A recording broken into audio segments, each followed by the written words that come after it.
If you're staring at the screen, already visualizing how many FC points you're going to buy on release day, hold up for a second. Hey guys, it's Rehab here from EAFC. I've been playing Ultimate Team since the beginning, and for the past few years, I haven't spent a cent on FC points.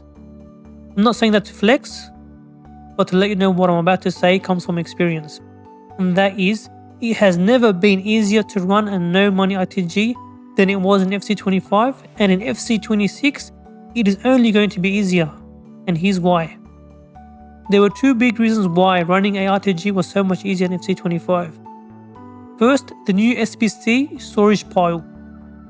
It let you save untradeable duplicates and high rated fodder instead of having to discard them like you did in FC24 and in the previous titles.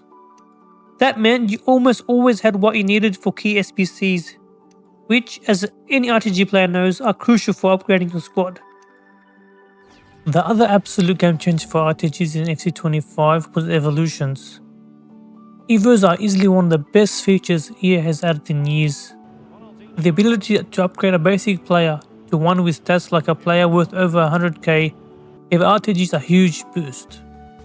And with new updates to Evos in FC26, such as repeatable evolutions, it's only going to get better for RTG squads. But here's the real kicker, and why FC26 could be the best year yet for RTG players. EA recently confirmed while the amount of promos will be the same, the aim is the slowing down of the power curve, ensuring more cards such as gold cards stay relevant for longer. That's huge news for RTG players. Why? Because it levels the playing field. No more falling behind just because you didn't buy packs every week. All these additions are going to make RTG squads easier to build and more competitive than ever. So if you're thinking about putting away the credit card and running an RTG in FC26, or even just spending a little less this year, make sure to subscribe. We will be running a no FC point road to glory straight from release, and we'll be dropping tons of content such as RTG walkthroughs, tips and squad advice, and also everything you need to know to build a competitive team without buying any FC points. I'll be honest, a few years ago I originally stopped spending any money in EAFC or FIFA as a way to protest against EA as the game had become low effort and money hungry. Money. On my journey against corporate greed, I learned that there were so many other benefits in not spending money on the game. Besides saving money and still being able to build up a competitive team year in year out, here are some other things that I also realized became possible playing the RTG way. First off, you will actually get better at the game, primarily because you're not relying on overpowered meta players. When you're playing with average players, you're forced to rely on real gameplay skills instead of just amazing stats, and that actually helps you improve as a player overall. Another benefit I found over the years is that the game just becomes more enjoyable. Building a team becomes challenging but also fun. Also at the same time, the painful and triggering points of the game become less of an issue for you.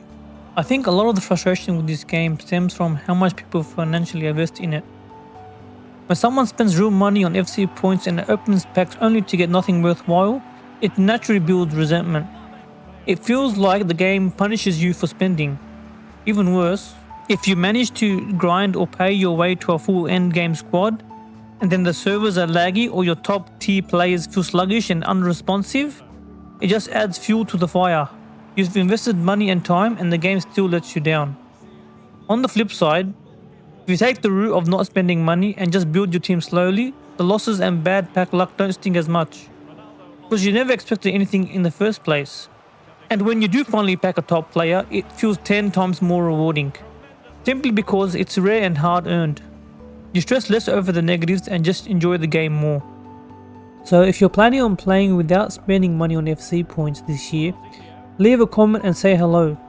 Subscribe to follow my journey, and let's make FC26 a fun and enjoyable year together. Thanks for watching.